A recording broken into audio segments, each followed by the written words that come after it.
Whiskey River, take my mind. Welcome back, guys, to Tulsa King. It is Season 1, Episode 6, and this one is called Stable.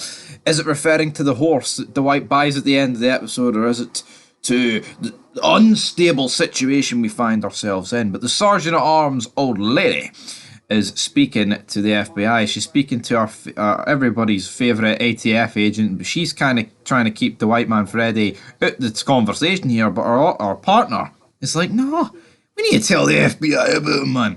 We then cut back to New York. Everyone's discussing what are we going to do with Dwight. Everyone's like, oh, it was a heinous thing Nico did.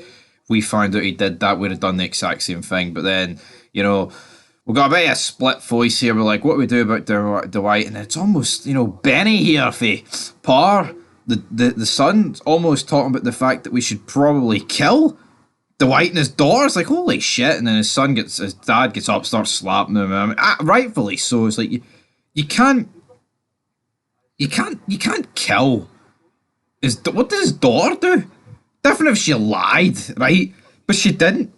So what we're going to do at this point, I mean, things are kind of crazy. Dwight then shows up at his daughter's flower shop, says that she's safe, teary-eyed, hands covered in blood after, he's killed Nico. It took them 5 hours to clean Nico off the floor, and he's like, you knew what I would do, you knew the sort of man that I am, and this ain't a mafia thing.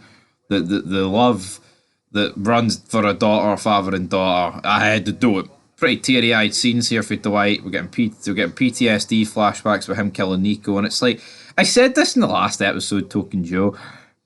She knew that he would kill him, even though she said not to. Like, she knew that he would kill him. He closes the door, he leaves New York, and he heads back for Tulsa, which he's picked up then by Tyson. But just to wrap up the New York part with Dwight this episode, it's like his daughter would have to be incredibly naive to think after telling him that he wouldn't do that. And here, it's exactly what he did. He goes to kill her, or kill the guy, and it's what he did. I mean, come on, Dwight's daughter. What do you think this guy's gonna do? Come on. He again gets picked up by Tyson. He's kind of getting filled in here about what's going on. He then goes to the weed shop. And they move everything from the safe and all the money. Now, we don't find that out till a wee bit later, but then we cut to the end of the episode, or not the end of the episode, the next part of the episode where the FBI are getting involved with Dwight. They start raiding all the shops, but they find nothing. They take Goodie in for questioning, but it looks like things are going to go shit. Dwight then arrives back from New York, goes into the bar, of course, where he's the bartender, our main bartender, man.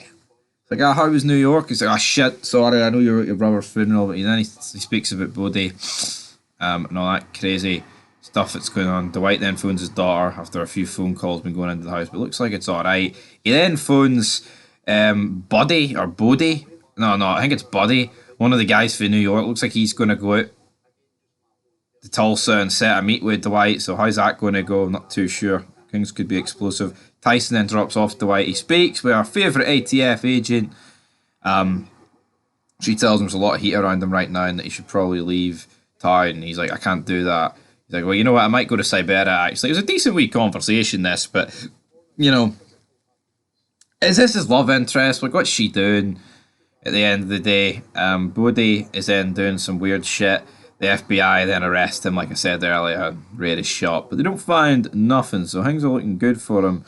But it looks like New York have came to the conclusion that they will send Buddy to Tulsa on a train. On the Amtrak train, baby. Then we get a meeting between Dwight, the bartender, and the motorcycle club.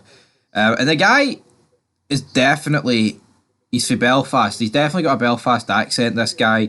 He basically tells me, how would you like it? Oh, no, let me do. You gotta believe me, brother. How would you like it if I came into your back alley and was fucking tearing up your shit and shelling your nitrous? You wouldn't like it, man, Freddy, if you were eating from my table and I did that to you. My children have gone hungry, my Mr. Man Freddy.